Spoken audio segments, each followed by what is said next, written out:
at 1600. Stand for the pledge. I pledge allegiance to the flag of the United States of America and to the republic for which it stands, one nation, under God, indivisible, with liberty and justice for all.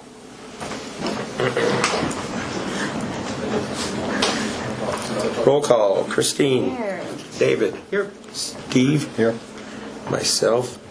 Jason did report in that due to work, he couldn't make it tonight, so I motion that we approve his absence as excused. Do I have a second? I'll second. All those in favor, aye. Aye. Opposed? Motion carries.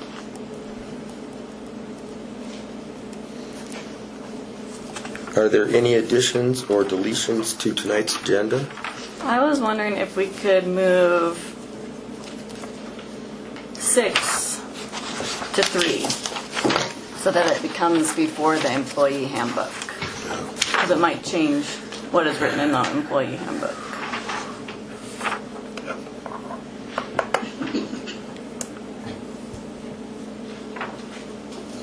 Okay. Oh, yeah, I can see that.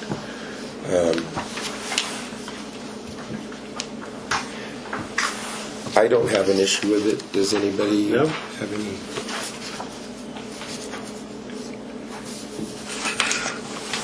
So, what is the next one?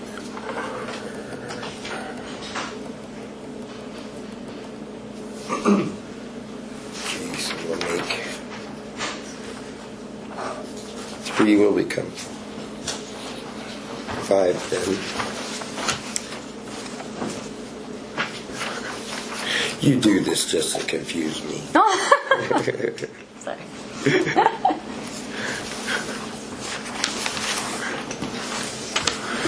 Okay.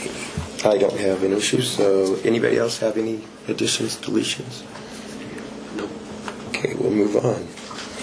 Anybody having or knowing of any conflict of interest pertaining to any business that may take place at tonight's meeting, please notify now.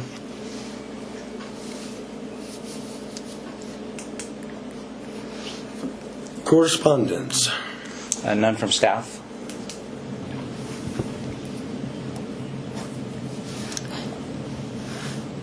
Okay, public comment. It's the public's chance to speak. Depending on how many people would like to speak, in some cases we may restrict your time to 3 minutes per person. Anybody have anything on their mind? Okay. And we'll move on. Guest or presentations? And none are scheduled. Oh, yeah. Okay. And consent agenda. The regular board meeting minutes from April 12th, 2023. Anybody have any deletions, additions, I have a correction. corrections? I'm with more of an addition for... Now, where was it?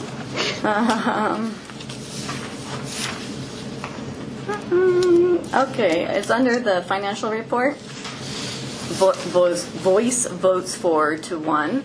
But last time we had a split vote, we specified which director voted which way. So if we could do that again. So I asked about a roll call vote, and then there was not a decision to do that. So normally, so if we do a roll call vote, then we'll Say who. poll by it who is. and yes or no, yes or no. Okay, so you don't say who it is if you... Well, that's what, and we can go and figure out for sure, but that's what a roll call vote typically is then. Individual by individual, then recording their exact vote and then recording it as the roll call vote. Got it. So, that, and I asked just if we wanted, it didn't come across that yes, that and then we didn't do that by practice. So whether that is more how we've been doing it or whether that follows more traditionally along with the Robert's Rules of Order or that type of thing. But that's that's when we do the roll call, then we're polling each individual. So, but in June, the June minutes, when Peta and I voted differently than the other two, it was specified. Okay. And that was all in favor, say aye. Maybe so. Okay. Yeah. And so I'm happy to record it either way or make whatever corrections the board wants to do. It may not have been specified, but to the best of my memory, it was a roll call Okay. because of the division. Okay. Is how it can. But yeah, anytime a motion is made, anybody can ask for a roll call rather than a consensus. Or voice vote. Yeah. Okay. Sounds good. Voice vote, that's what it says. Voice Yeah. vote Yeah. Voice vote. Yeah. is the Yeah. all in favor. Got it. Yeah. Thank you. And or carries or doesn't carry, whatever would be. Okay. Yeah. Thank you. That's it. That's all I have. Okay.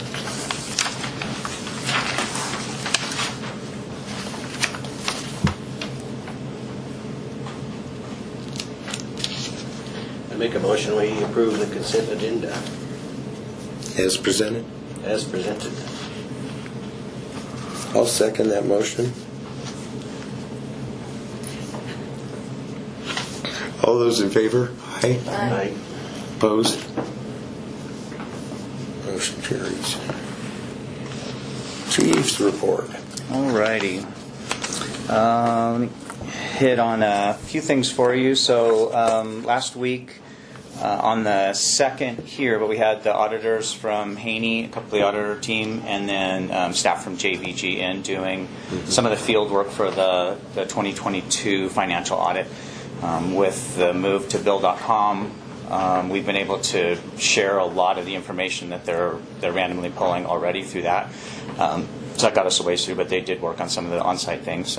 They're planning to potentially have one more on-site day, maybe at end of this month or early June, with the plan to have the draft of the audit to us at the June 21st meeting. And then it's end of July that the requirement for it to be completed and filed, so that would allow for the July meeting to be adopted. If it's not going to be done by the end of July, then we'd have to file for an extension. So that's kind of the timing plan on that. So we're working through there.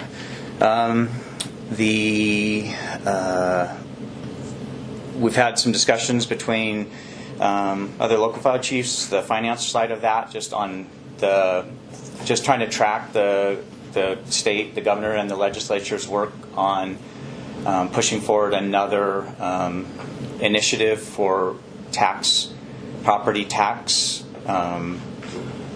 control measures.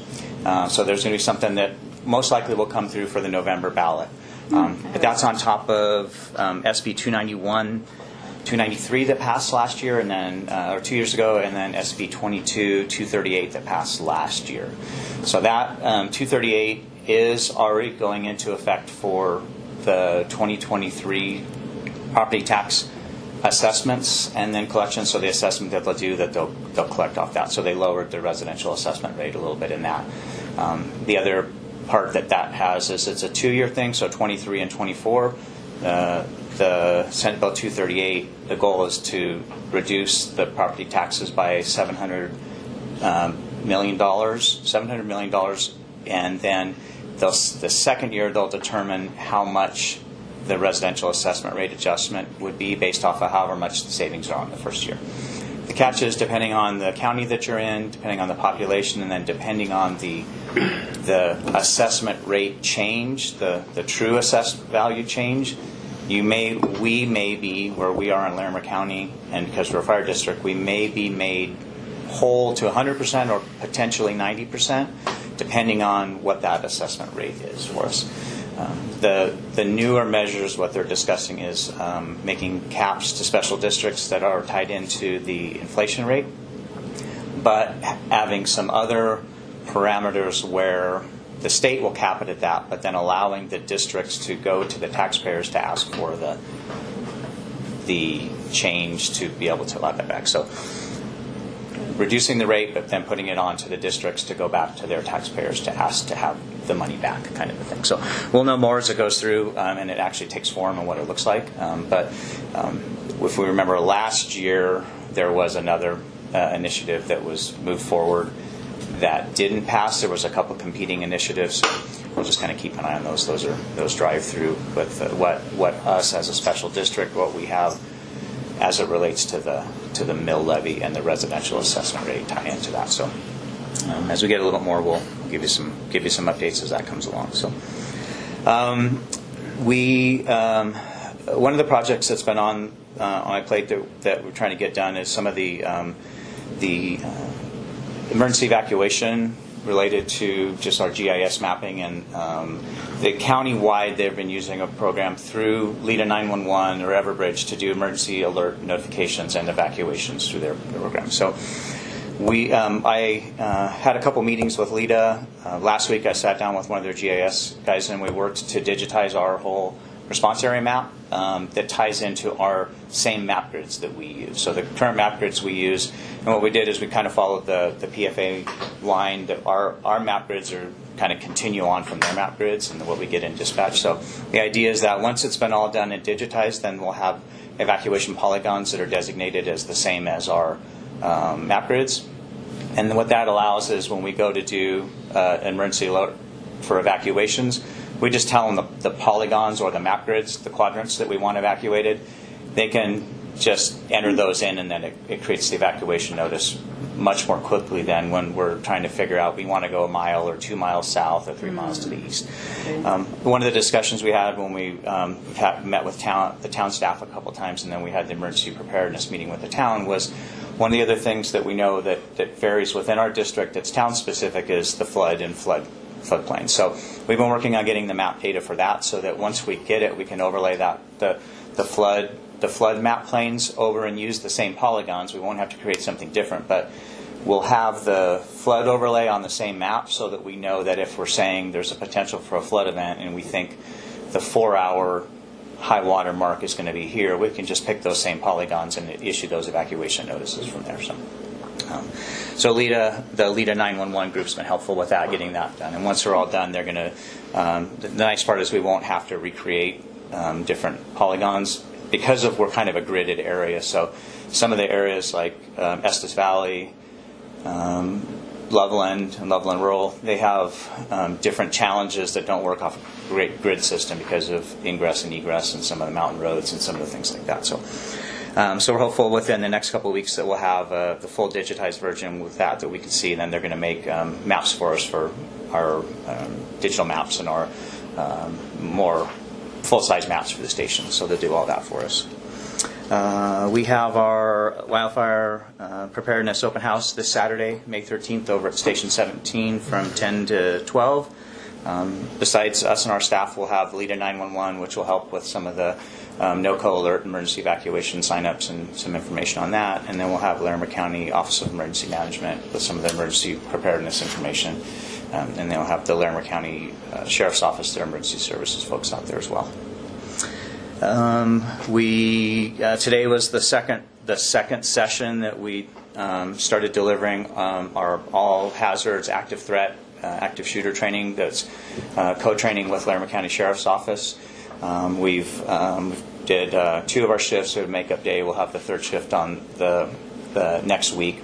But through the equipment that we got donated from PFA, and then we were able to purchase the ballistic plates. We're working on getting the rest of the equipment to kind of kit stuff out so that we'll be able to at least start off with 8 full kits. And then there's a full-scale exercises that we'll be working with us, Larimer County Sheriffs, and then the other response partners at the end of June and July. So we'll kind of getting everything ready in place to be able to do that through there. We've been able to work out an agreement with PFA's shop to do our annual pump testing again for our frontline apparatus. So had some dates in the books. They had a cancellation today, so we hurried and got one done down there today, and we'll get the other one done off their schedule from there.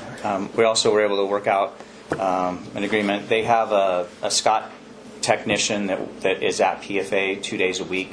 So we were able to work out an agreement with them to be able to do the hydro testing, flow testing for our regulators and PACs. And so we've got a schedule that we're going to work through with them to get those in through and get those flow tested, and they can do some of the repairs for us on those that we were doing otherwise through an outside vendor, another outside vendor that was a little bit farther away, so it's just the logistics of that. So they do that for with having a Scott Tech on site. They don't work for PFA, but they have a facility where they can do that work. So we just need to kind of co-schedule the time and work through that. So, and then we've been working with Lieutenant Martin, who was kind of the lead before, was working with CSU, their health assessment program to get our core fitness testing done.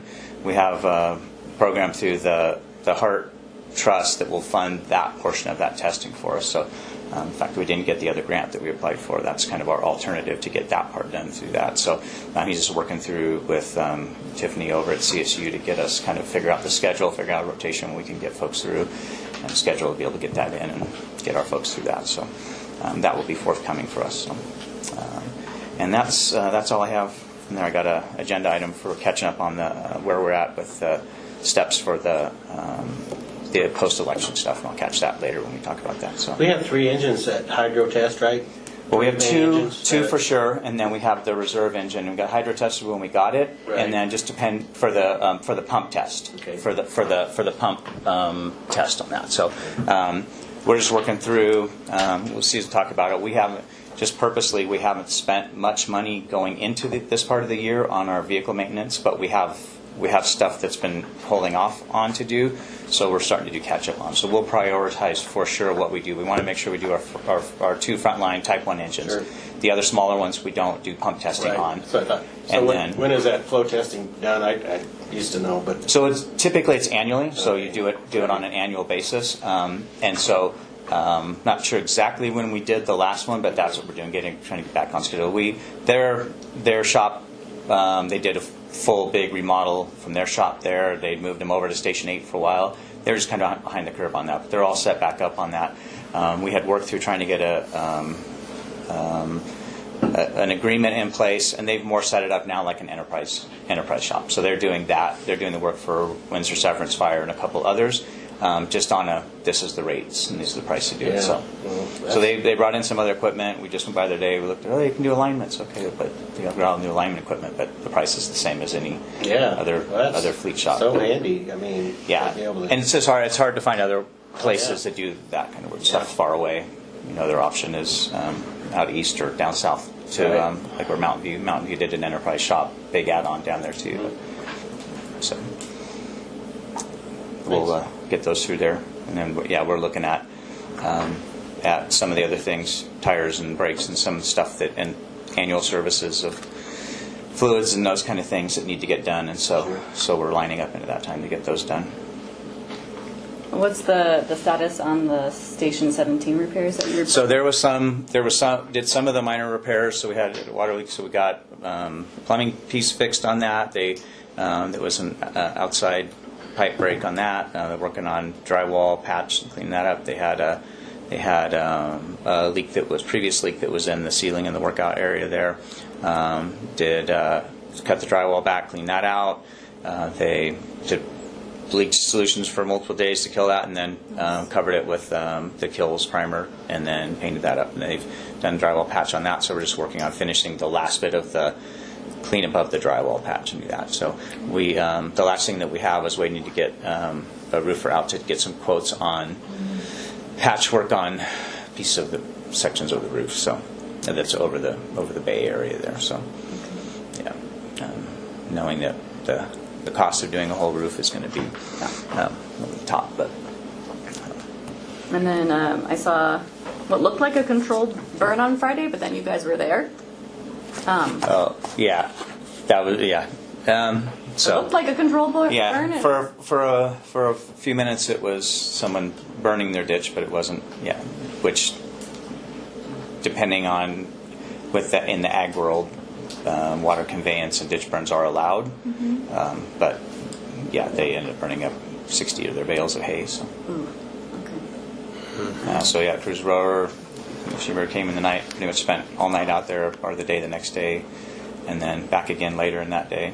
And then the next night, other earlier in the day ditch burn that didn't get put all the way out that started up a fire in the night. So Oh, okay. yeah, Usually the neighbor burns your hay. At least it was him. So, yeah, But it's so cheap. yeah. Yeah. yep. And then I was also wondering if we can get some kind of stats with your chief report. I was looking at PFA's chief report, and it's like LCSO's report with stats on how many calls they went to and what type of calls they were, response times. I'm also interested in knowing employee staffing at each station and how that's looking on a month-to-month basis. Sure, we could put together a list of stuff that we'd like Do you to have see. like a system that it'll be easy for you to print out a report, or I don't want to Yeah. cause you a lot of work. Well, I think if we can talk about what we have, then we can look at. We have some of that, but most of it is data mining and then putting it together. So there's, depending on some of it, through our emergency reporting system, which is where our calls come in. Yeah. We can get parts of that, so just raw like call volume, that kind of thing. But then to break down response times and things, so that's a little bit of other stuff we'd have to kind of pull from that. Staffing comes from another place, so Okay. so it'd be a bit of. I'm not saying a lot. It'd just be a matter of figuring out what it is that we want to see in that, and then working through the how to do it, and then what time it would take to kind of put that in place.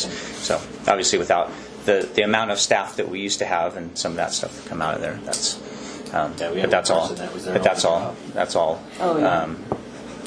Only job with stats? Oh. But it's Okay. most part. but it's all valuable information. All that information that is needed for decision making. I think when we do Yeah. that kind of stuff. So Yeah, I think a stats is needed. So, Yeah.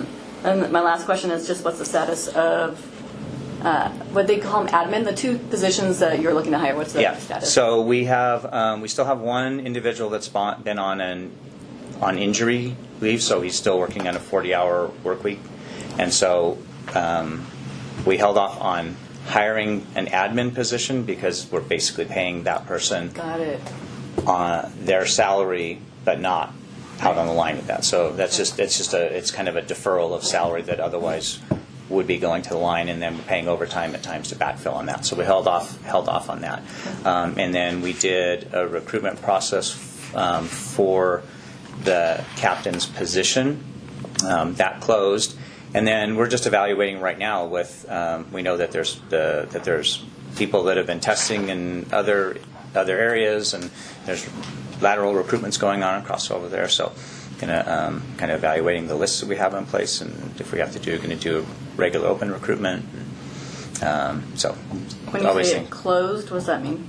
The position closed? the recruitment period. So that was posted to a certain And date through and- 5:00 on Monday. The recruitment period closed on that. So, Recruitment.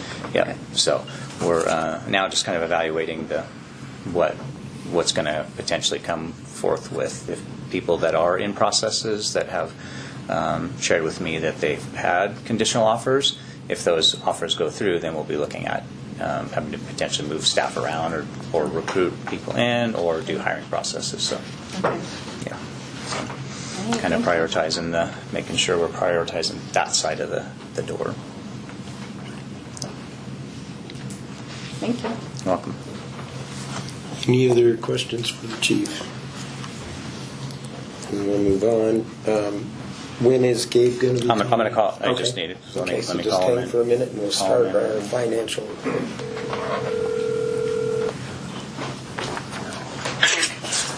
Hey, Gabe. Good afternoon. I got you on speakerphone with the board here. All right, great. Can everybody hear me okay? Sure can. All right, perfect. Well, good afternoon, Mr. President, members of the board. Chief already kind of updated everybody on where we're at in the audit process, so I'll go ahead and save you from hearing about the audit again. Looking at the monthly financial report for April, and I'm kind of following along on page 5 if you want to look at that on the report. You'll see our total revenue for the month of April was at $213,470. We were $11,735 under budget. Property tax collection was the main driver of that. We're about $39,000 under what we projected for the month of April. When you get to year to date, you'll see we actually have a narrower gap. But non-levy revenue was strong. We brought in $33,577, which was actually over budget by $28,000, and some impact fees that we collected, $32,000 in impact fees this past month is really what helped kind of drive that from the town of Wellington. As far as expenses go, we're at $194,660 in total expenses for the month of April. That is under budget overall by $21,580. And you can see we're actually under budget across all of our major categories. There were a few variances. Personnel regular wages actually came right in line with budget, but overtime was actually over by $4,000. Because there's overtime, though, we had some savings on benefit costs, which prevented us from ultimately going over budget in personnel. We did have an overage in PPE. We spent $1,998, which was over by about $1,100. That was for some ballistic steel purchases for ballistic vests. And then the only other comment or overage I wanted to just bring up to the board was on our professional fees. That was at $2,457 for the month, or $1,800 over. And really what was driving that was kind of the prepayment on our HR services through Employers Council. As far as year-to-date goes, total revenue is at $1,440,278, which puts us over budget by $26,981. As I mentioned, we're only about $13,000 off on our property tax collection, so a small variance, but not much to be concerned about with 1.3 in revenue. We do anticipate that collection catching up throughout the year. On the expenses, we're at $795,453, or under budget by $111,959. The only other thing I wanted to point out, I know Chief sent out kind of an updated packet earlier this week. Director Gator, which was reviewing the reports, noticed that our year-to-date numbers increased more than what was in the April expenses. That was related to our credit card. Our credit card kind of cuts off on the 26th of the month. But we do try to enter the transactions based on the date they occurred. This being a higher month, I think it kind of grabbed her attention. So it was a great catch, and I appreciate that, Director Gator. What we're going to do to, ensure that we avoid that in the future is work with the chief on getting, live access to either the credit card or at least the receipts as charges occur, so we can make sure all of that is recorded at the same time. We don't have to try to push it forward to the next month or worry about that kind of significant variance from one month to the next. So with that, I'll be happy to answer any questions the board has. Christine, anything? I just have one question for Chief, and it's just the PPE, just with the turnover of employees. We're at, I don't know, I didn't write it down, but 75%, I think, of our budget for PPE. And if we're going to lose more and we have to replace their PPE, are we going to go over budget, do you think? There's a chance. So one of the things we'll to too is we had, and we'll have to make just a budgetary note to that, but we had a $2,000 revenue that came in that's offsetting the $1,800 purchase that we did on the ballistic plates. So that partly offset, but it's still going to show that way. So whether or not we have to adjust the budget as a whole at the end, or whether that line item falls that way. Second thing on PPE, really the kind of the two pieces of investment that we look at from PPE if we have turnover of folks really is the bunker gear. We've been in a pretty good place where most of the gear that we have and the inventory that we have, that big cost we haven't had to incur as we've had people change. Where we end up sometimes the cost is a bit expensive is things that are a lot more specific to their fit, which would be like boots and that kind of thing. So sometimes we're having to, we lose somebody, we have gear, but then they can't get into the same boots, so we have to buy new boots and that thing. So we've got to kind of watch into that part of it. So some of that's reusable, you're saying? Yes. So the other part where we might see a variation a bit would be on uniforms. So that's another thing. But that's a different line item. It's a different line item. Okay. Yeah. But those are two items that potentially can fall into that. So, okay. and it's just something we'll kind of continue to watch over there. And then as we, again, as a line item, we may end up with a line item that's over, and that's what we continue to watch and see if there's another line item that we're going to offset it by just making sure that we stay under on those other line items. So. Okay. And then I have a question for Gabe about what Chief was just talking about. If we want to change the budget but not the total amount, does that need a public hearing just to, like Chief said, to change the PPE and take it from another? So, good question, Director Gator. Yes, so any amendment to the budget essentially requires us to go back through the normal process of a budget adoption.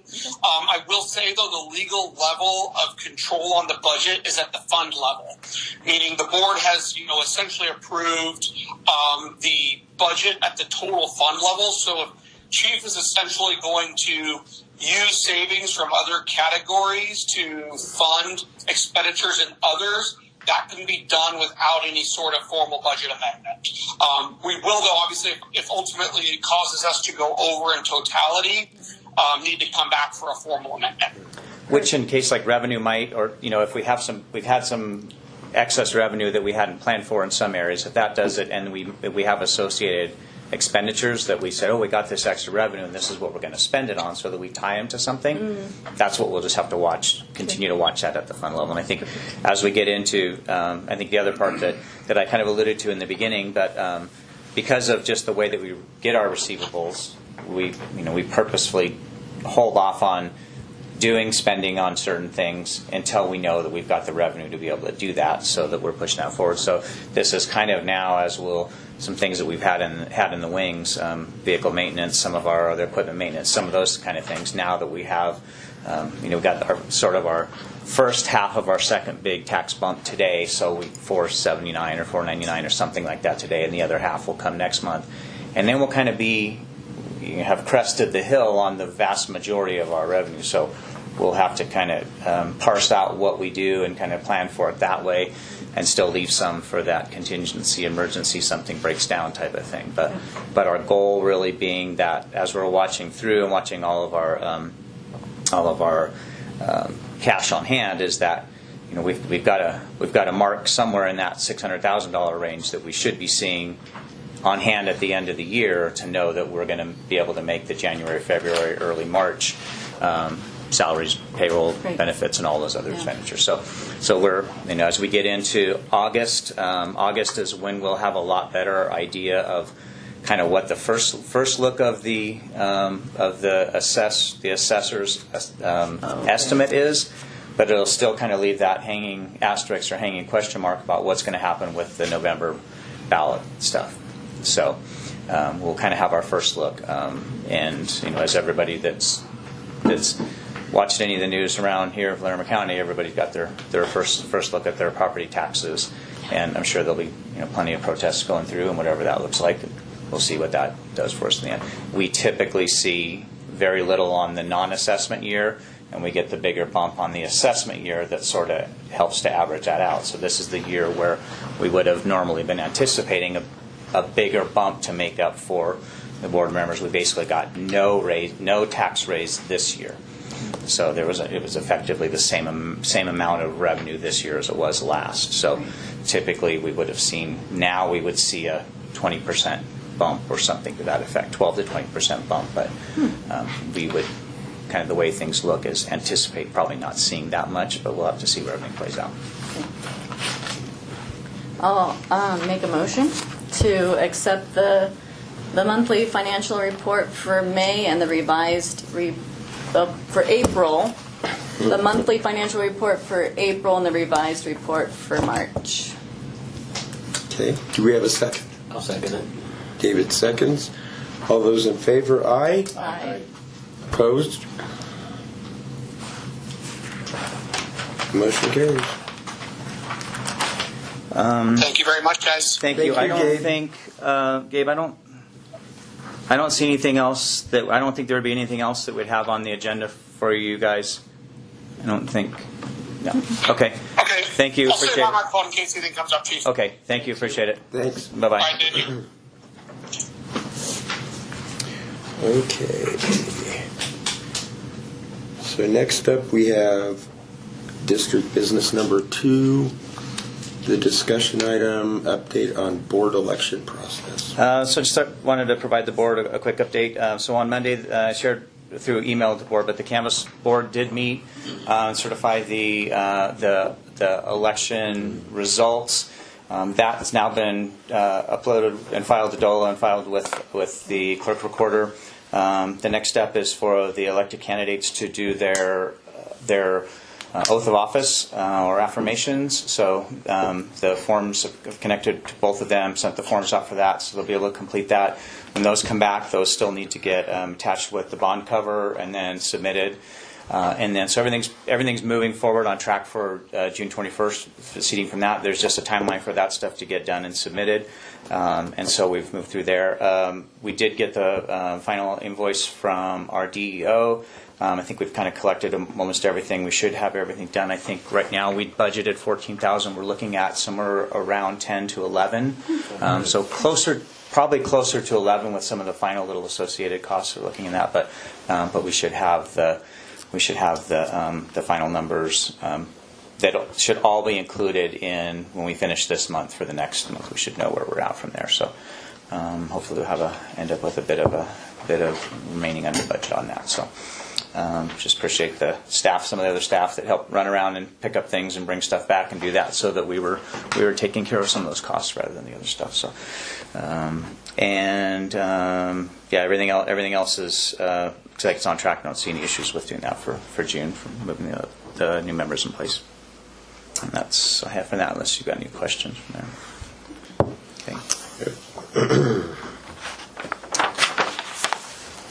Okay. So next up, as per Christine's request, will be item 5, discussion item, town of Wellington. No. Where did I get? It would be number 6 is the one. You said 5. No, she said 6. Did you? Yeah. I know. You just made your note probably. Yeah, I just crossed off the wrong one. Okay, item 6. Which is adding an agenda item to the regular board meeting. Agenda to allow the staff to address the board with concerns.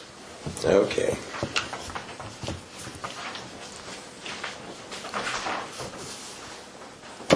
So, Christine, you have a personal interest in this?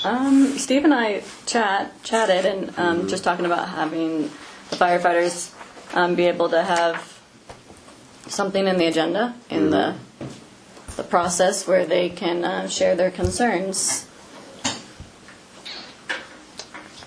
Well, would that be open? I mean, when they have the open comment, I mean, anybody can public comment, but That is for citizens. well, I would think it'd be for anybody. For anyone. You could tie it in with that, but Yeah. You could either tie it in, there with public comment, or do 2 others. That's the way we used to do it. Once the board all were given a chance to have another at the end of the meeting, then it went by rank. And then I usually threw it out to the staff. But however you think it would work best. All it takes is a motion to add it to the agenda. What are you thinking? I'm not thinking it, so I'll let you carry that. Okay.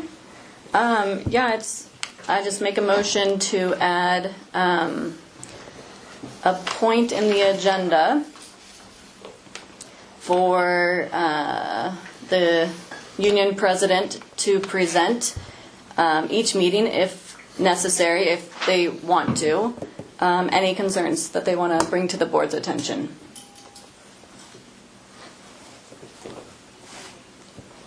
one thing I would add, I would think, that if it was something we needed to research or think about, I mean, it'd be kind of nice to know if it was on the, if they could turn it into the agenda ahead of time. Oh yeah, that'd be great. Yeah. Yeah. Because otherwise, you could say, well, I know about this, and I don't know anything about that. Give you a little time to research it, just like we get this agenda. If it was something, So make an amendment, adding put something in the packet? Well, yeah, it could be, I guess they could go through Mike if they had something, a specific question, but most of that, it would depend on what kind of question it was, I guess, because most of the operations would go through Mike, they wouldn't come through the board. That's what Mike's job is, but if there was a specific question that would be addressed by the board, I guess that would be fine with me, but you know what I'm saying? I think it'd be nice to know what the question would be ahead of time. Well, I think my advice would be to handle it the same way that we have kind of updated everything with handling public comment. Right. That if it is a specific question or that, Well, you could always table it too if you had to.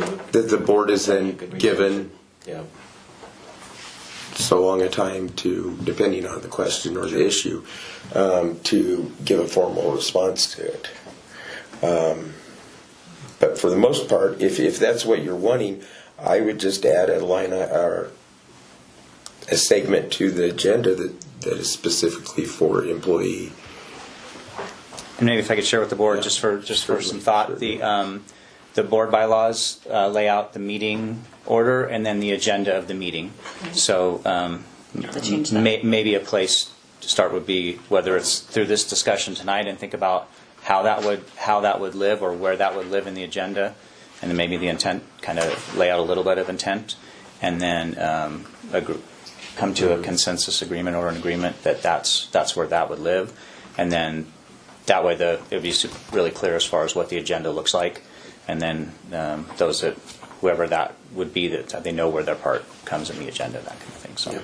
Yeah, so I was thinking of putting the bylaws on the June meeting so that the new board members, one, can read it and know what our bylaws are, and two, as a new board, discuss making those changes like the third Wednesday of the month meetings for JBG to give us, have more time to give us reports, things like that, to make necessary changes. So why don't we just do that, and then we could talk about adding the employees to the agenda since it's changing the bylaws. Let's just put the bylaws on the June meeting. Okay, as a discussion item like we did before, a place to review and discuss. Yeah. First, I need for you to withdraw If you your want. motion. I never got a second, so it died. Yeah, right. I know, kind of interrupted that part of it, but yeah, if there's no second, it would die. Yeah. Okay. Yeah, and I think for tonight, just a side note, anything that's going to be long-standing, I think it'd be better to table till June's meeting. Okay. So, direction of the board is for the June meeting, we will add the board bylaws Discussion, yeah. Perfect. for discussion. Perfect. Okay. So then, in turn, I will motion that, because we need to, This was just a discussion item on the agenda. This one, item number 6 was adjusted as number 3 was a. okay.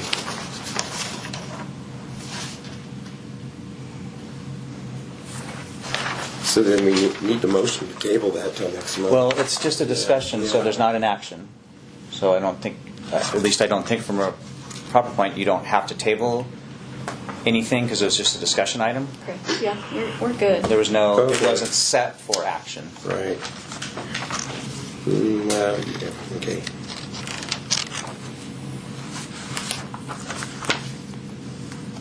So now we're at, Employee handbook.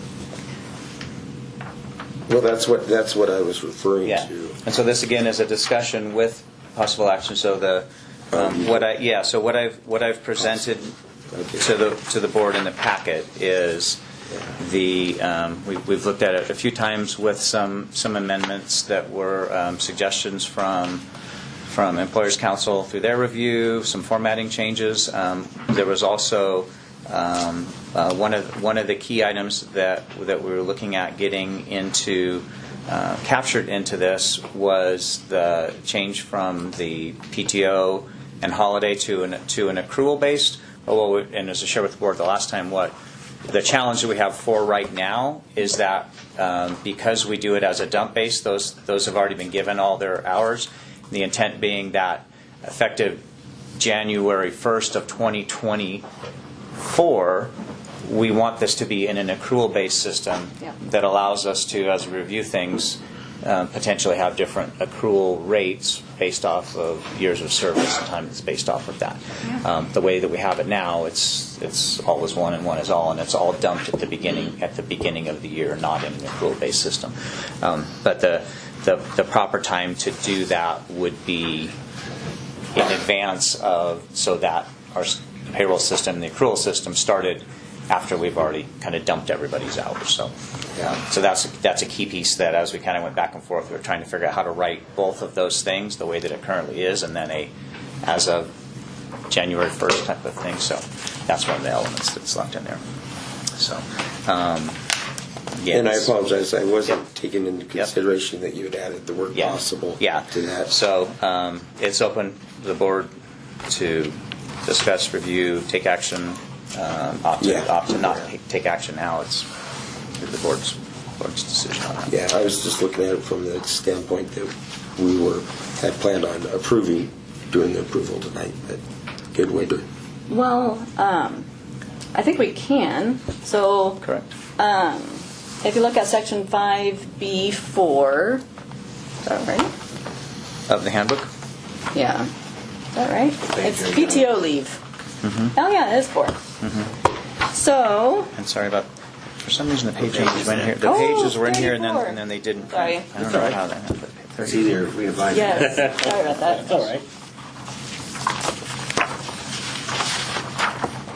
So if I'll make a motion to strike out the words, 48 hours will be available on January 1st of each calendar year, and replace it with accrued at 1.846 hours per pay period starting January 1st, 2024, and strike out 96 hours will be available on January 1st of each calendar year, and replace it with accrued at 3.96 hours per pay period starting January 1st, 2024. So then it's already in there, starting just like we wanted. Here's the wording, and I'll let you guys see my wording. Straightforward. I don't know where it is.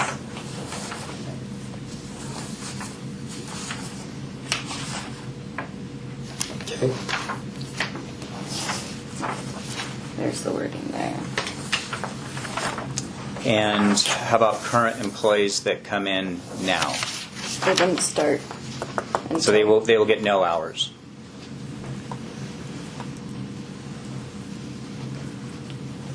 And I don't know if that's. I think that it's just. I think that's one of the things that in the bigger language piece of that that we talked about with Employers Council and some of the back and forth on that. We're looking to do that and clean that whole part up. That makes it clear. And I think we could do it in practice the same way that we are now for those that come in. We're trying to prorate hours for those, and so I think that's probably just that, making sure that we're clear on that's how we're going to do that for those that come in. So you would just have to include the words for new employees. I think, Starting today's date, May 10th. Something like that. What would you suggest? I think that's. We could work up some language like that, and well, do we have? So is this the language that's being suggested? So that I would put it into that, or is there a change that you want me to bring back for approval? I guess is what we're looking at in June. Oh, let's just get it done now. Let's decide on what to do. Okay. So on just that section is what you're proposing? And also the holiday as well. That's also on there. Oh, here. There we go. Holiday and PTO starting January 1st, but he makes a good point about the ones that are hired on. Maybe they just start accruing since they didn't get the dump on January 1st. No, well, the only problem with our payroll is not set, it's set up for not set up for accrual on some and not for others. So we can. That's what we were trying to get it set. So when we switch over, that everybody's on accrual. I guess we could try to figure out if our payroll system can do some on accrual and some not. I know QuickBooks can, Yeah. so I'm sure Paylocity is more sophisticated. Yeah. Okay.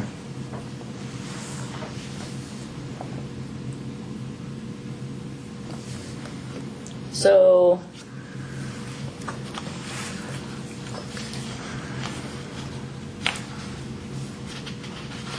add all current full-time, so just add all current before, and they start next year. And then add a line for new employees after. Pick a date. Today's date. We'll start accruing.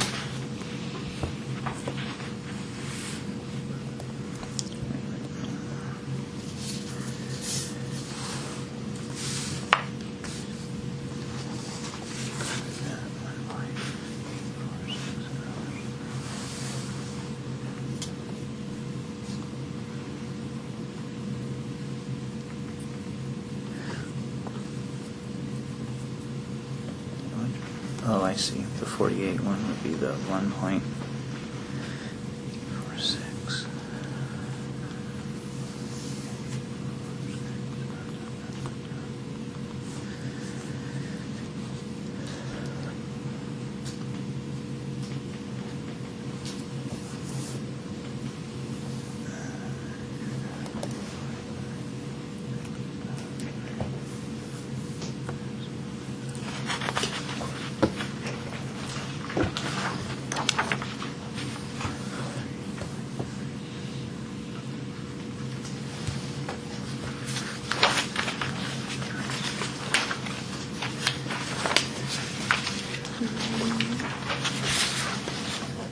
Is everybody clear on what? There's red. Yes, but what the proposed changes are.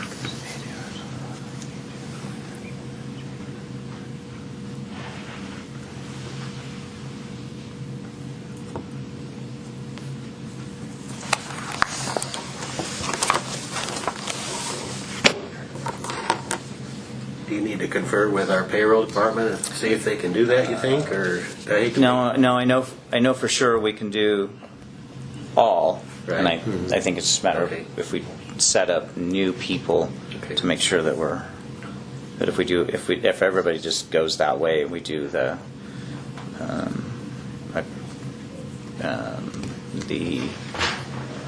prorated dump for anybody that's new that comes in, or the other 40-hour dump that would happen after July 1st.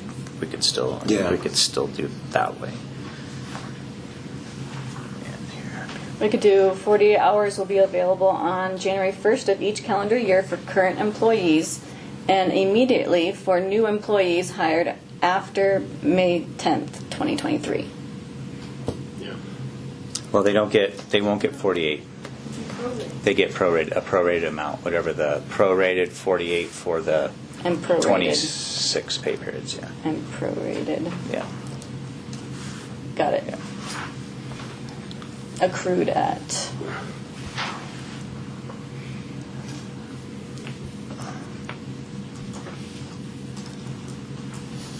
Accrued at 1.846 hours per pay period, starting.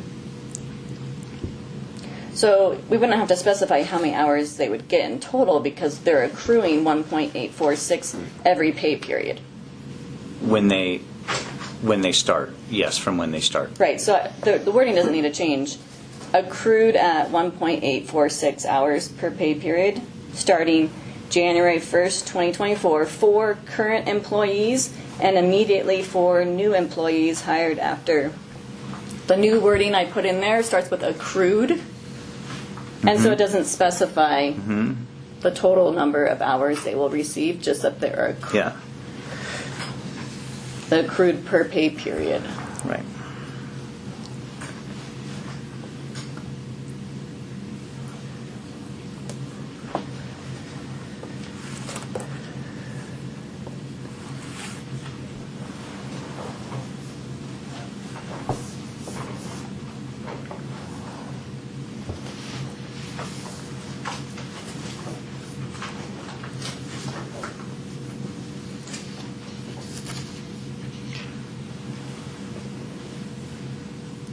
You got it clear? You understand what your motion is going to be? Sure. Okay. You want me to Yeah, that way we can hear it recorded, and I Sure. can try to do it, And let's, to type it up into something, because if we're adopting it without it being seen written, then it's going to be... Yeah, that's. It's going to I be... wrote it. For And you. Right, but I think we've maybe came up with a few little Right. edits. So- that I would do it as two separate motions. Okay. Same motion, but two separate ones, Sure. essentially. Okay, I make a motion to strike out the words. Now, you start with the section and all that. Thank you. Okay. I make a motion in section 5B4, PTO leave, to cross out the words 48 hours will be available on January 1st of each calendar year, and replace with accrued at 1.846 hours per pay period starting January 1st, 2024 for current employees and immediately for new employees hired after May 10th, 2023. And refer to attachments. That's what I do. What does that mean? That you're going to get this refer all to totally put in it, typed out or as whatever. written. And then you just attach it to the packet and as a reference material. Okay. There's my wording if you want to. Okay. Yep. Do we have a second? I will second. All those in favor, aye. Aye. Opposed? Motion carries. And then my next motion is for the 96 hours. Sorry, steal it back. That's okay.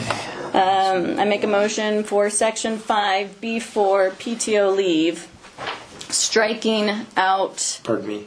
It's section 5B5, correct? I have. Mine's Force 4.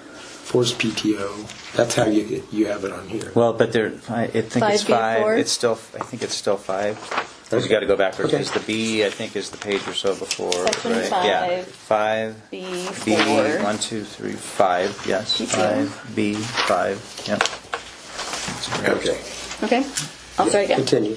I'll make a motion for section 5B4 PTO leave to strike out the words 96 hours will be available on January 1st of each calendar year and replace them with accrued at 3.96 hours per pay period starting January 1st, 2024 for current employees and immediately for new employees hired after May 10th, 2023. Oh, wait a minute. I'm sorry. Which one are we doing? The 96 and the Okay, 3.96. I was looking at the wrong and marking the wrong one. So I'm sorry. Okay, 5B4 for the 96-hour one.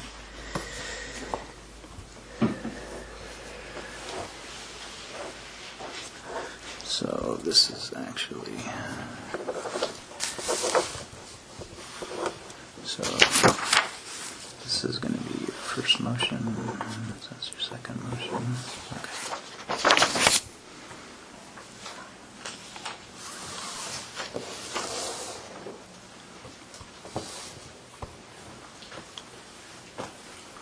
And it would probably be nice for you to just do just like you did here, but with the corrections and turn it in for the record. Oh, yeah, I I'm think giving this she to did. him. Yeah. Okay. Yeah. Yeah. she Yep. did that. Everything I If it said works is for you right guys, it there. works for me. Yeah.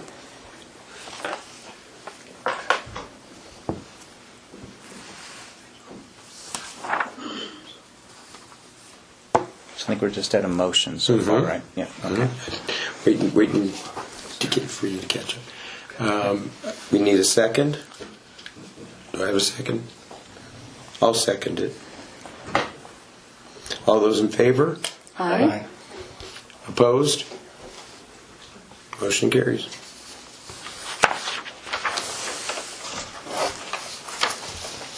And then the holiday one. I'll have to add the wording for the current employees and any employee hired after July 1st. So what should I say, July 2nd?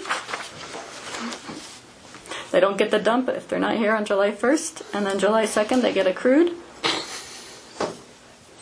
I don't know, what do you...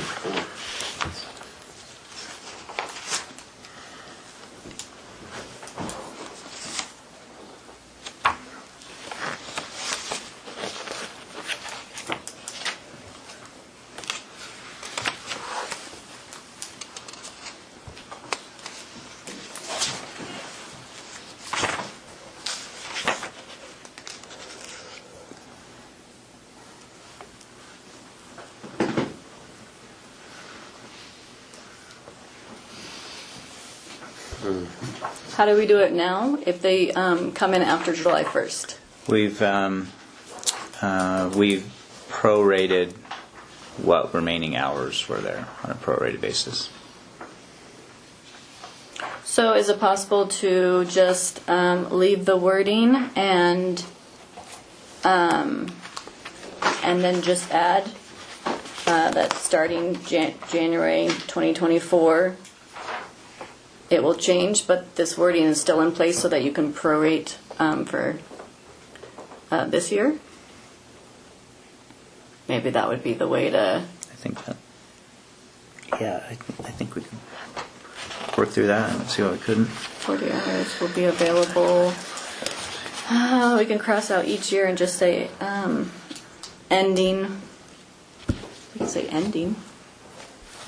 Can I make an observation? Certainly. You've only got 2 holidays in the first 6 months of the year. All the rest of the holidays come after Memorial Day. So if you prorate it 40 and 40, that's not... That's a very good point. Well, that's how the dump happened before, and I think it was It's always been. that was probably one of the bigger issues with the dump method. I think it was really just, I don't know the history behind it, but Yeah, a way to split that 80 into 2 halves, so that it wasn't all given in. Yeah, I think we could do the prorating as of January 1st. Have the language of that. So we can say, leave it as is, add after each calendar year until December 31st, 2023. So the system stays in place. Mm-hmm. And then we can add the wording that starting full-time line employees, non-exempt, will receive 80 hours of holiday leave each year, accrued at 3.077 hours per pay period starting January 1st, 2024. Mm-hmm.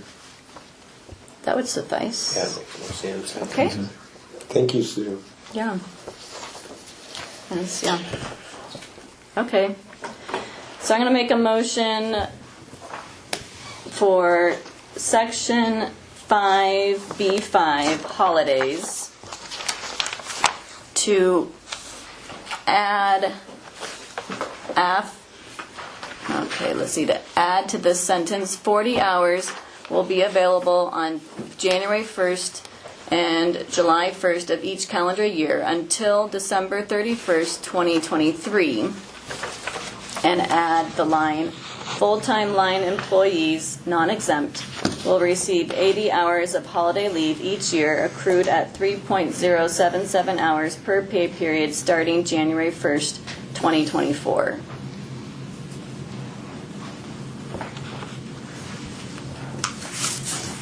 And then you just have to remember. That's all I oh, did. Sorry. Yeah. As the written sheet, so Yeah. the wording's in there, and then that's the only thing I added.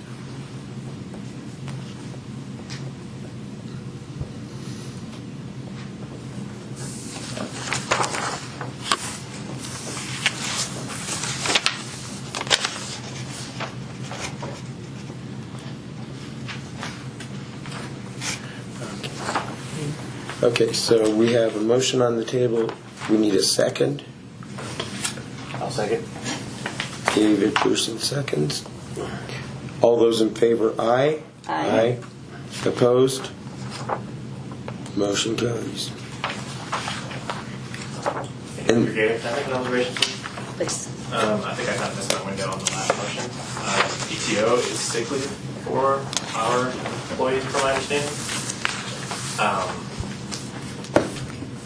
Curiosity, if hiring new employees, they will start accruing when they start at that, I can't remember what that one was, like the 1 point some hours.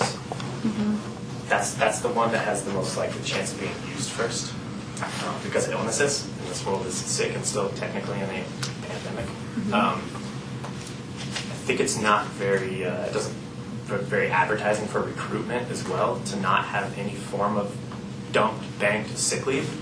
And it also, I think, is kind of encouraging staff to come to work sick if they have no time to use. Because one sick day for us is 24 hours. That's a lot of pay periods to get 24 hours. Got it. So I'm just, I don't know if that's a concern or maybe something worth bringing up, that is it worth separating those two and having vacation leave and sick leave and then holiday instead of PTO being sick and loss in translation type thing? Do we have that? Or Do we have it? if they We just do. get a dump of, here's at least a shift's worth of sick leave, that way we're not encouraging people to come to work sick and then getting further staff sick, and now people are burning time off because people are coming to work sick because they don't have time off and they don't want ramifications and stuff like that. I don't know if that's worth it. So you like the dump as it is right now Maybe just for one category. for the vacation? Just being sick. For the sick category, you like. I know it's hurt this place in the past. You give them a dump, right? People just started, they get a job elsewhere, and then they're like, I'm going to burn that time, right? Okay. They didn't earn it. I think that's kind of something that we want to get away from encouraging, but I don't think we want people coming to work sick either. And it's going to be hard to use sick time if there is no time. I don't know. Well, you can make note of the suggestion. And you can talk about it next week or whatever. I just wanted to throw that out there as a food for thought kind of thing. That's going to encourage people coming to work sick, and it's going to make other people sick and stuff like that type of thing. So you're wanting to keep the dump, or do you want something different? You don't want the accrual. I have no clue what the solution to it would be. I'm just throwing it out there for you guys to Well, think we about. define People might be coming to work sick. Okay. Maybe a dump of sick leave and then everything else is accrual. Okay. Got it. Thank you. Thank you.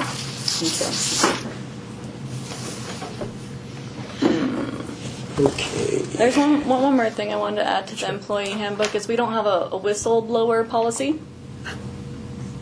Okay. And so I just copied the town's whistleblower policy.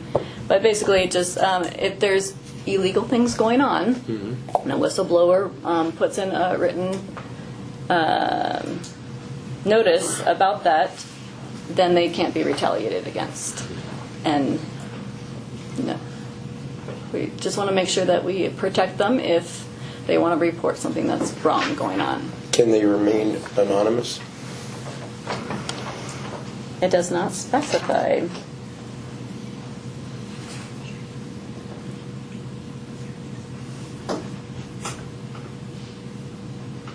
So it's on the paper that I gave you on the other side. Oh. Is the actual written policy. And it's just from the towns, and I just changed it to say chief and, you know, our terminology. Okay, give us a minute to go through it.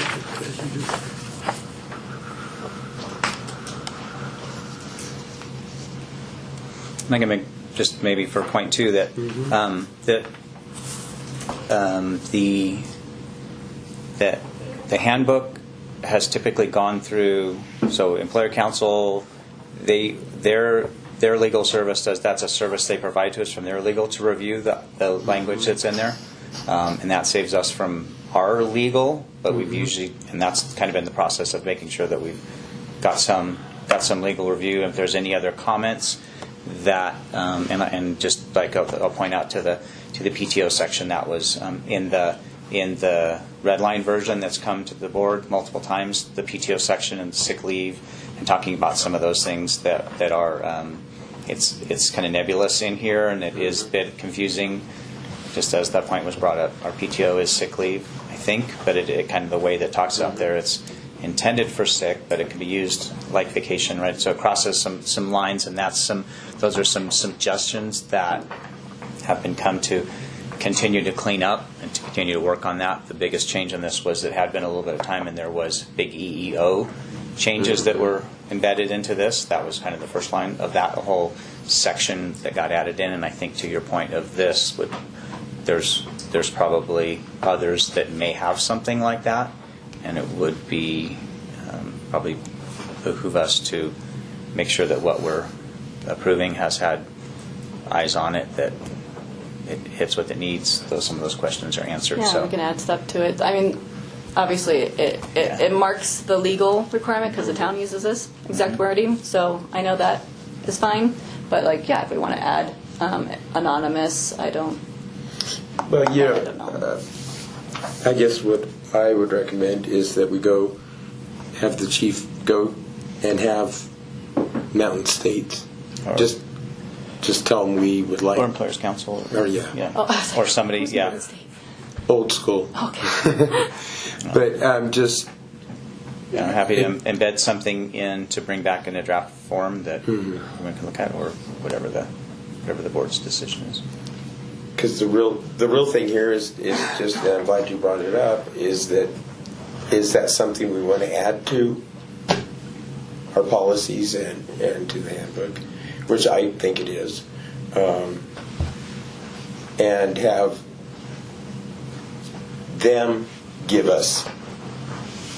Oh, the employers' council. Got it. Yeah.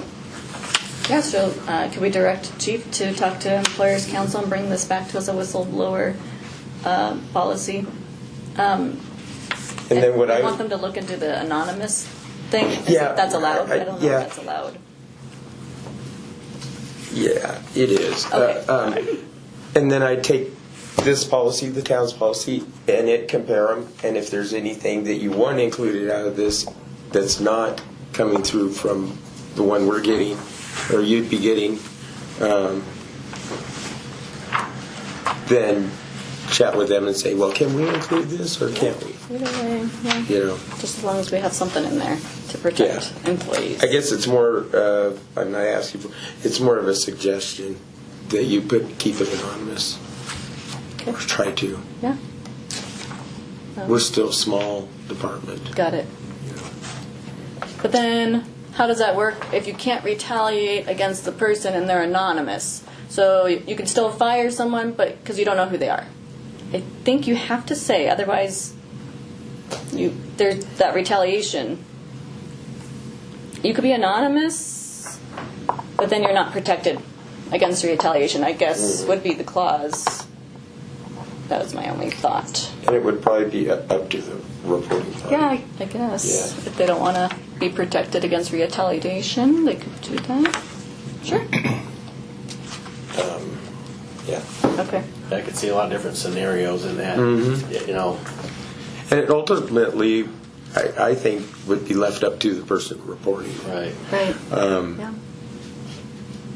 I think there's plenty of examples of whistleblower policies with companies, agencies. I think Yeah. I don't think it would be that heavy of a lift to find something No. that would be Right. appropriate, or something that other districts are using. and then have that brought forth as a draft Perfect. for review, comment, and possible approvals. Perfect. Yeah. And then just based on what Nedick was talking about, I would like to motion to reconsider the PTO motion that I made, which means talk about it again and vote. I want to rescind it and table it. I want to make a motion to table it, but I first have to make a motion to reconsider the motion I made about PTO. So Clear? could we As much? do it in Second. one motion is to do both? Because PTO there's two, right? We did both. Oh, yes. Oh, sorry. Could we make yeah. one to? I'll make a motion to reconsider both PTO motions. To strike them and then reconsider, right? Because they were wanna make already it- voted on and approved. Right. So, yeah, to rescind them.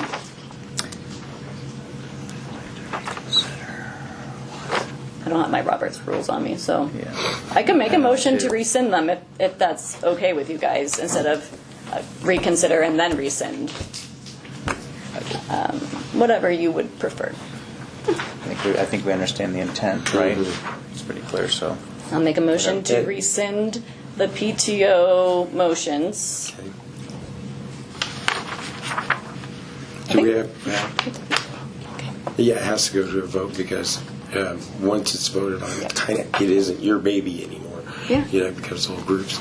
So In order to table it, to give us time to for further discussion. further discussion, exactly.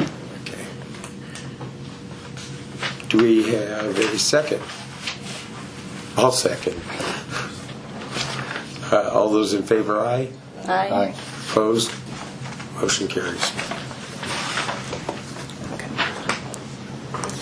Okay.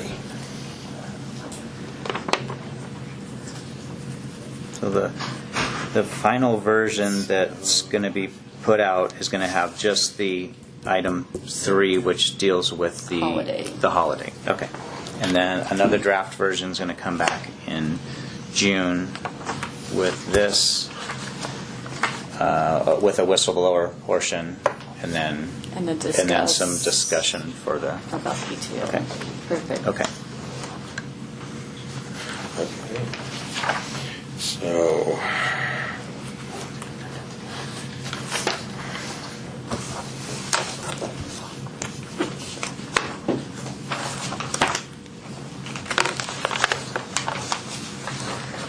Okay, so we're at number 4, if I'm not mistaken, which is the Amendment 1 to amend Yep. and restated fire Yes. service automatic aid mutual aid agreement between Platte River Power Authority and Wellington Fire Protection District.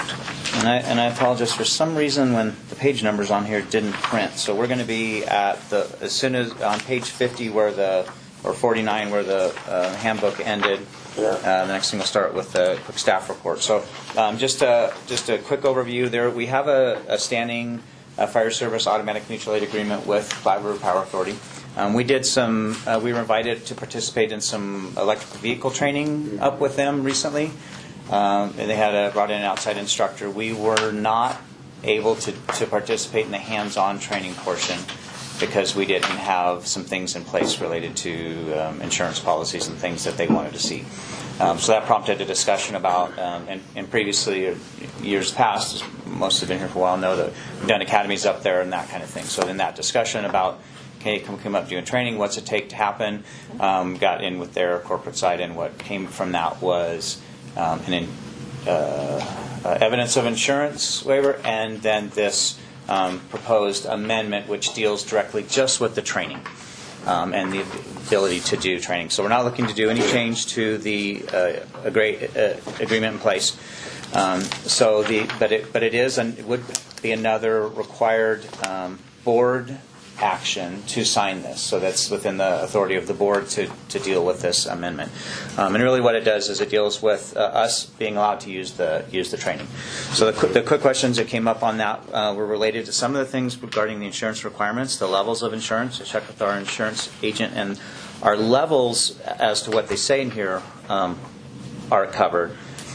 The questions about some of the things with subrogation, some of the rights and things that came, he had the feeling that that was probably all good, but he needed to see their evidence of insurance request. So that came through to them to look through that.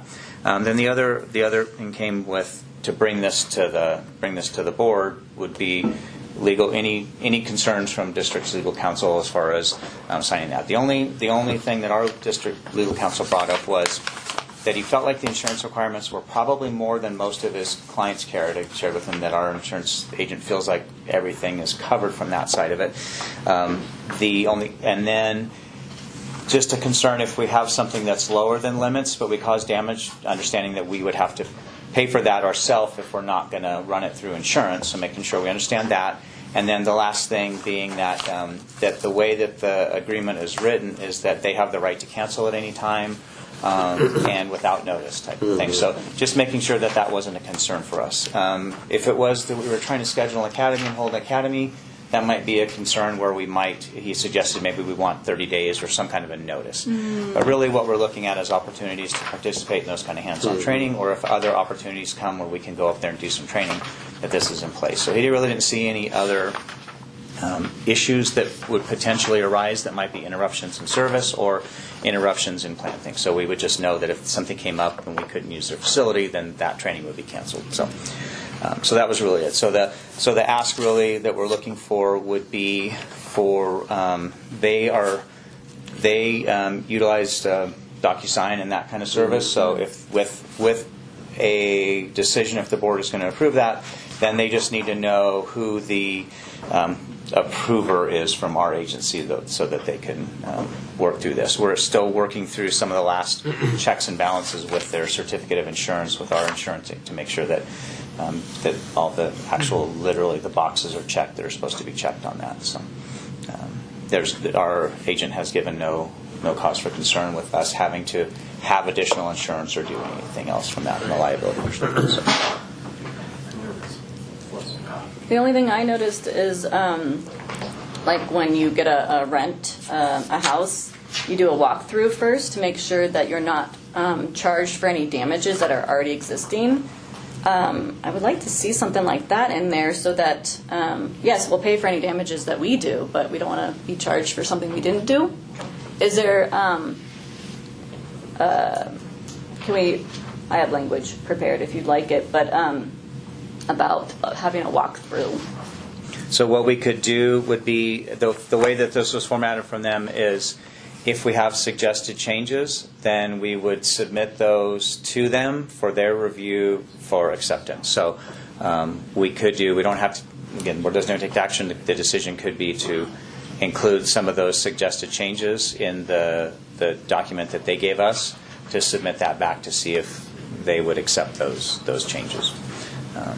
And I know that from a process piece, we could also add that from a procedural piece that we do and have in place anytime that we would potentially use that. Could our procedural piece, if it falls back that there's not a walkthrough or something done. So. Okay. Yeah, I just want to protect this between sessions. Yeah.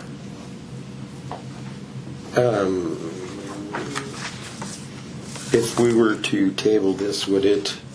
Well, so it's a discussion and then possible action. So I think if the board wishes, the action coming out of it could be to the suggested language, return that to them with the other suggested additional language for their consideration on their side. There could be we don't have anything immediately scheduled right now that we're trying to get this done. And it's just because we're in this process of changing. Yep. And I think that would be best. And and this is the first time the board's had a chance to actually look at the agreement. Part of it was making sure that, again, that the honest part is, as things have changed, one, it's pretty far up there for us to go. So if we wouldn't probably see days where we took both of the companies up there to go do training because we'd be far out of our response area. So it is looking at opportunities for us really to be able to partner with them and do some more things like that electrical feed training, or if they're doing training for their staff, that we can insert some of our people in there to do that, or maybe send a company up to participate in some level of training. So we don't have anything hard scheduled on the books that we're trying to get it done, but it would be nice to continue to move it forward and have that as an opportunity, knowing that at least as it stands right now, it's a no-cost thing to us, and I think very low risk part to us.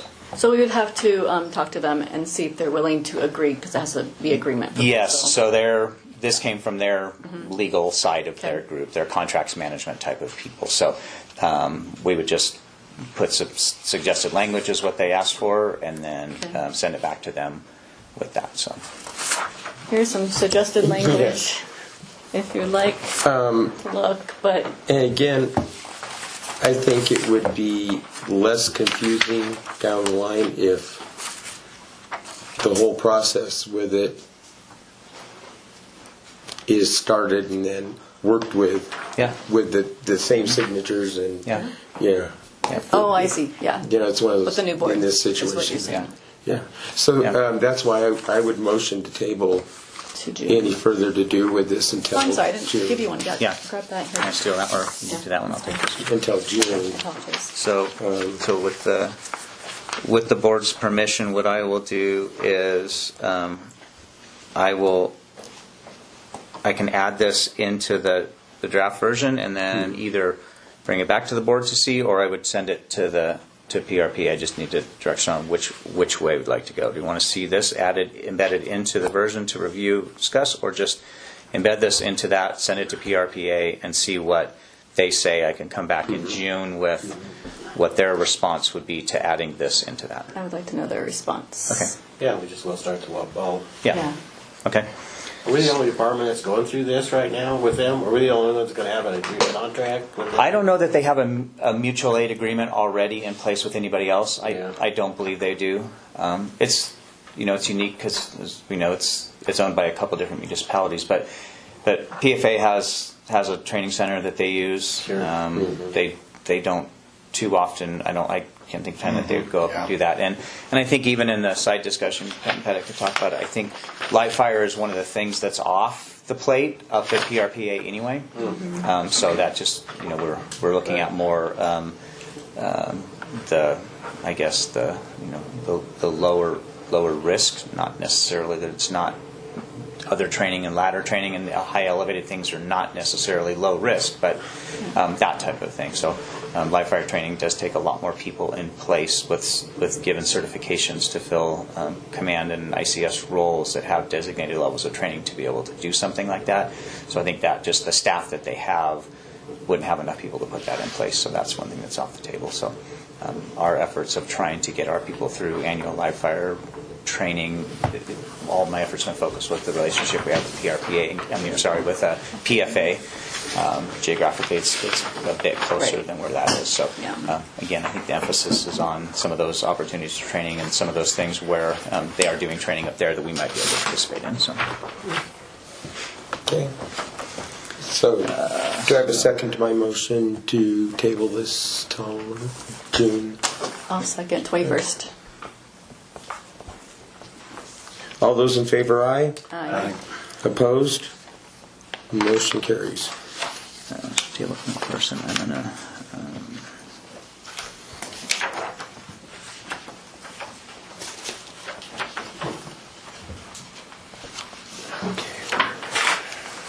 Okay. Let me save. Okay. So, not turn whenever you're ready. Okay. Okay, how about discussion item for the town of Wellington water billing at Station 16? Okay, so following the the amendment, you'll see a short staff report. So there was some discussion started a little bit before December, just kind of some off discussions with that. But formally, the Patty Garcia, the town administrator, reached out to me and asking about why, if there was any reason why we wouldn't be paying a water bill for this location. So talked to a few other people that have been here for a while, asked them about that, and historically kind of gave an idea that at one time before this building was added onto, there was a water fill station that was the same as what's on 6th Street now, that people would come through to fill their water tanks, and it was tied into the same water system and same water meter. During that, so throughout that time and then going forward, there was never a water bill charged for that.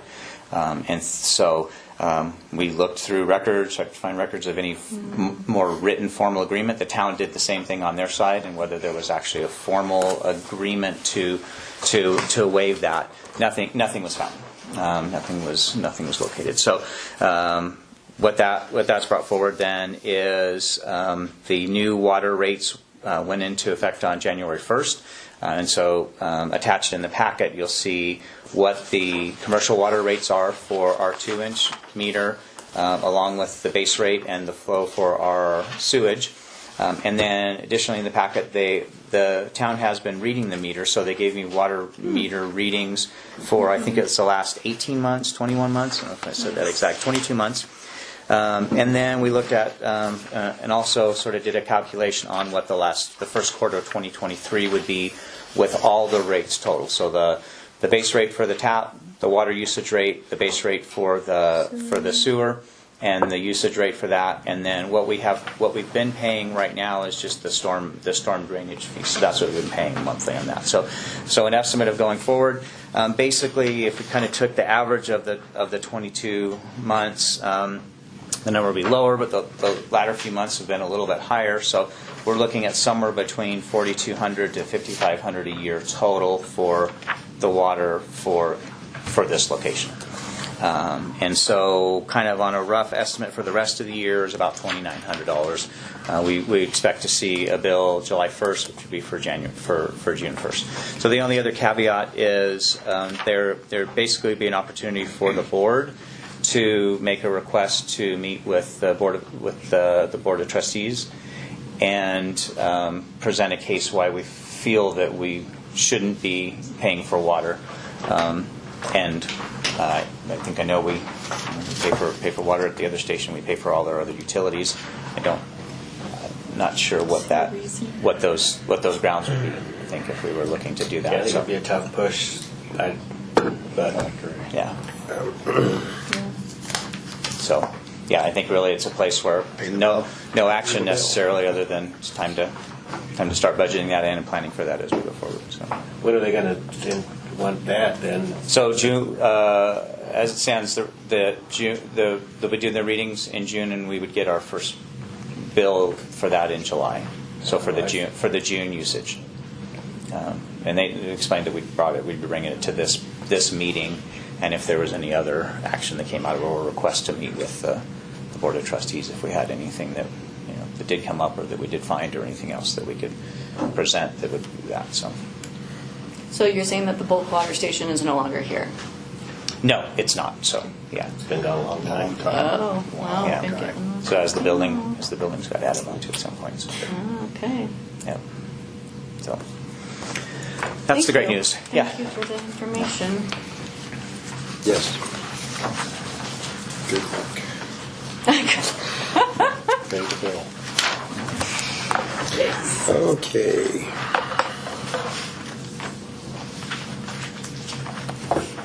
So we took care of that.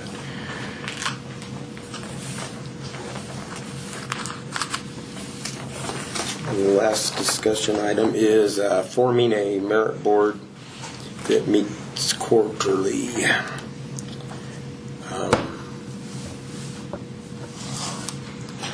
Well, I'm not so sure that, we had a good discussion about that, and I'm not so sure that isn't something you might want to wait, because that has some long-standing effects, and although we talked extensively about that, sounds pretty good, but I think it may be better served with with your new board in place, personally.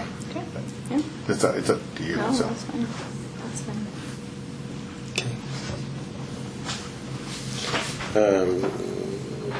Yes, we already decided that we don't need to formally table it, but if you could just put that on June's agenda. Or whenever you would like Yeah, it on and the we- agenda. We need a motion to table it, or? Yeah, it was just a discussion. This discussion. Okay?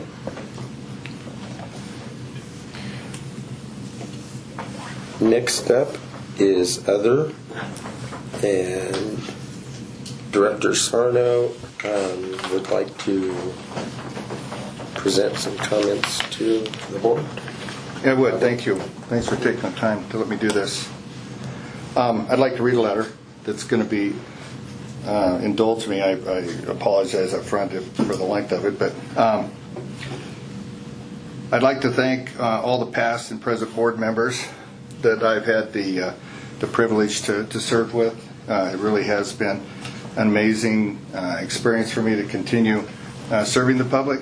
And I'd also like to thank and show my appreciation to Mike, because I think he's done an amazing job and a great chief to work with. After 32 years of service to this department, I will leave very proud of every single thing that I had a part in, and with my head high, in spite of what has been implied and written about me in the last few weeks. And I'd like to take a few minutes to be able to clear my name based on several facts. I had several people suggest to me that I should have been more aggressive and forthright during the candidate forum. I chose to take the high road. I'm only stating facts to point to a culture of an organization that attacked me, to really let people know both sides. Every single reference that I have made and will make as it is refers to a union is based on 100% personal experience. They're not opinions, they're not what I think, they're not what I hope. They're based on what I personally experienced being a member of Teamsters Union Local 7 in Denver a number of years ago. I found some things very interesting that were quite concerning, and I think a lot of people should know, and I even had some people ask me about it. Firstly, during the candidate forum, I found it very interesting that the pre-assigned attack dog for the union was not an employee, live in the district, or even have a vote. And people asked me why. I said you'd have to ask Doherty. Another very interesting fact, if people that were there, every single question that was asked during that forum, and let me be very clear, nothing that I'm going to say is an attack on the two candidates and the two new members. But every single question that was pre-written or asked live afterwards were directed at all three candidates, until Doherty got up and read his prepared questions or statement, which was actually an attack from his phone. He came to a conclusion and accused me, since I was the treasurer, that all misappropriations that had happened during the district was solely my fault and responsibility. What he failed to communicate in a very important fact. When I grew up, I was taught that when somebody purposely leaves out a known fact that may hurt or not help your cause, that's the same as lying. And I'm going to correct it now. I was accused, since I was the treasurer, that I was solely responsible for all misappropriations. If you were to read the special district handbook and be able to see the definitions of the officers, he would be able to see that every single member of a district board has equal responsibility and accountability, with no one member having any more than the other except the president, which is responsible for the meetings. To say that I was solely responsible was an outright attack and a lie, period. Now, was his motivation a personal grievance or financial potential gain? I don't know. You'd have to ask him. Another very interesting point that's very concerning is Doherty claimed to be an accountant Not I'm not an accountant, nor any of the board members at that time were accountants. None of us claimed to be experts. We were fed information by our chief. It happened to be incorrect. We filed audits every year with the state to meet our legal obligations. And I'll be damned if I'm going to get blamed for somebody else's mistakes, and I will accept the responsibility that I have coming from me, which is more than what some people did. Doherty, as claiming to be an accountant, was also a senior officer.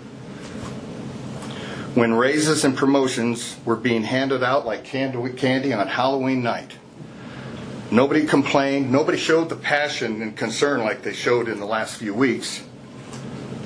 Why was that? There was no serious talk of a union. Everybody was happy. Everybody was real pleased. Then Santa Claus left, and something needed to become to fill the money vacuum. And here came the union. I talked to some people about this ahead of time, about what to expect. And I was right, sadly. The personal attacks, the very troublesome phone calls that I received, the social media postings that accused me of unbelievable acts were unbelievable. I didn't see them. I had neighbors and friends bring it to my attention. I don't get involved in that crap for that very reason. We hear about elections today of what happens, and by God, it sounds like these big-time politics have come to Little Wellington. You'd think I was running for a U.S. Senate for what I was being accused of. And I absolutely will not stand for my name and my reputation being muddied for some self-interest groups. I shamefully admit that I used some of those same tactics back as a union member. At that time we called it a strike. Now they call it a labor dispute. I can very vividly remember during negotiations, because I was a union steward, of having the local Teamsters from New Jersey come out and tell us how to do this. Those same tactics that happened in 1977, before all these people were probably born, were used again today. Shame on them, and shame on all the people that didn't know about it. Shortly after that, however, the contract was signed, went back to work. In a very short period of time, I couldn't deal with it. My conscience really bothered me, so I quit. I cut the puppet strings because I didn't like the way I treated people and wanted to think and act as an individual and be rewarded for it, which is a culture that is non-existent in a union. Trust me. We talked about that, so keep that in mind. Hence the name collective bargaining. I'd love to get a question from some of the firefighters. Again, not the new board members, I'm not attacking them, or any that supported them.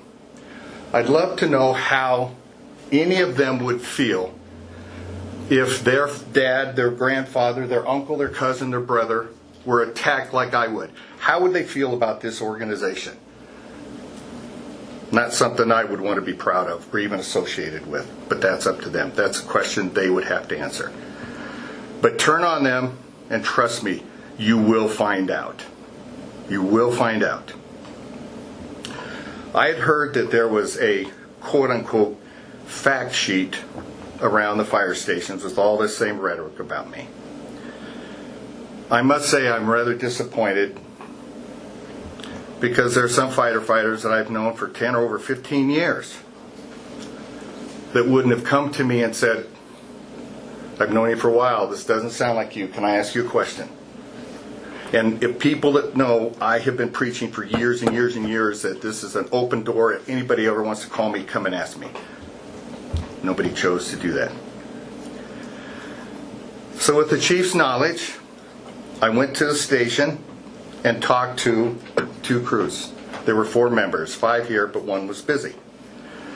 I told them that I had chief's approval and I just wanted to clear up some things. I essentially told them the background of what I'm saying. I got done. I thanked them for their time, asked them if they had any questions. One new member had a question, I addressed it, and I left. On Tuesday, I briefly had a discussion with a member, and that came up. And I was accused that that was very inappropriate of me to go ask for votes of the crew members.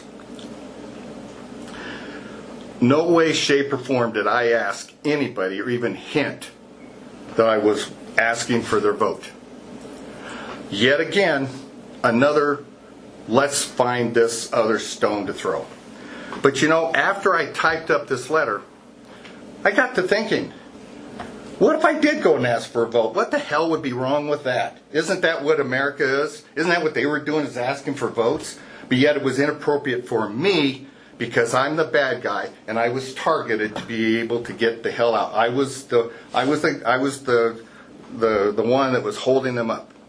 I will guarantee you, I will bet everything I own, that had I been for this union, I would be being sworn in next month and not sworn at, like I was.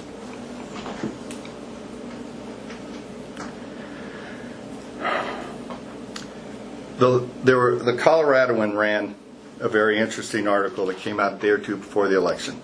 And again, I want to emphasize this is not an attack on the two new members. It's more the motivation behind getting them in there. The very last sentence of this article talked and stated that the reason the union voted for these two individuals was their vast experience in business and budgets. Well, if the union truly cares about the financial stability and what's going on with this fire district, wouldn't you think they have wanted to get candidates that, number one, came to a meeting and knew the difference between running a business and a special district, and number two, knew the difference between an annual budget and a monthly financial? This came up in the forum. So it's very obvious that the motivation behind was not to get people that, and they very well may have the best interests at heart. I'm not condemning them. But the motivation was to get two people to carry the water to vote. Period. People that know me and have known me for a short period of time, a long period of time, they know the kind of person I am, what I've done for the community, and what I will continue to do for the community. They're the people that count. The other people that know that all this garbage that's put out there was just that, those others, and they just don't matter.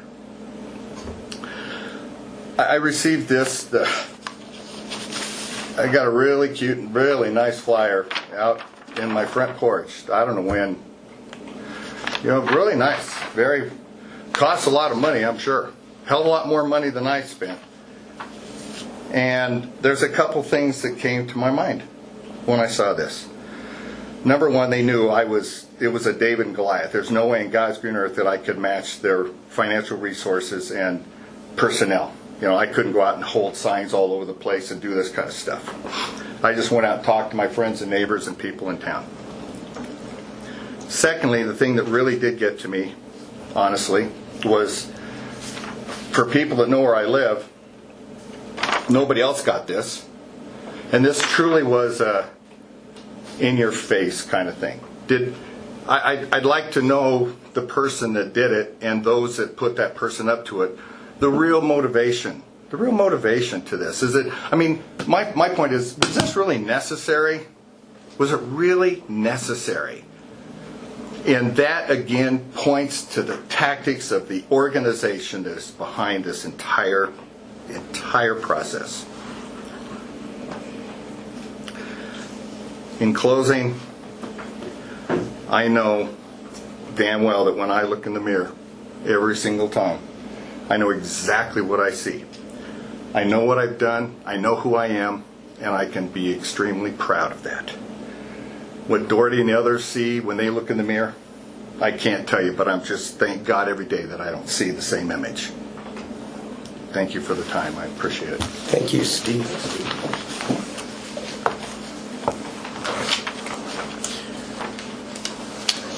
Any other board member have any other?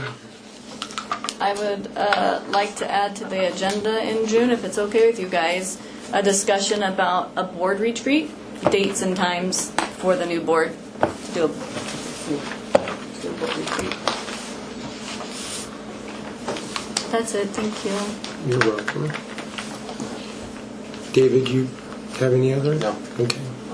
Neither do I. Chief, do you have any other? Nothing else in other. Okay. Jump down to. Mhm. Well, maybe appropriate to talk here just about the next board meeting. Mhm. I think we're going to be okay with board in place. So we will have we have the pension board before the regular board meeting is how we typically do those. We will have a vice president that can run and start and run the meeting because the pension board will happen first with the two pension board meetings. So as long as you'll be here to run that meeting, then we can do the pension board and run that meeting first, and then in the next and then the regular board meeting, then we'll seat the officers and do the selection of positions. Okay. So otherwise, we might want to flip them. We did it last time, but only because we didn't have those ability to do that. So Right. okay. Okay. Calendar items. I'll just touch on it again. Just a reminder: Saturday the 17th at Station 7. Sorry, Saturday the 13th at Station 17. We're going to do the wildland preparedness open house. So 10 to 12. Again, we have a few other agencies that will be there with us. Handout was pretty well attended last time, so looking forward to doing it again.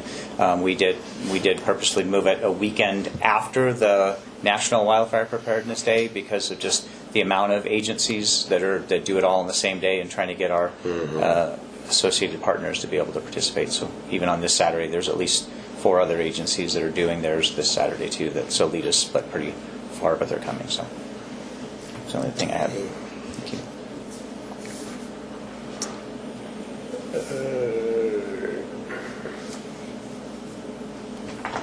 So our next board meeting,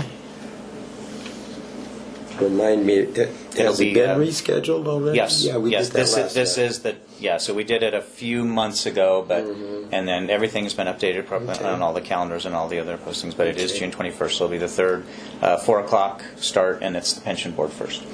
Correct. Everybody got that?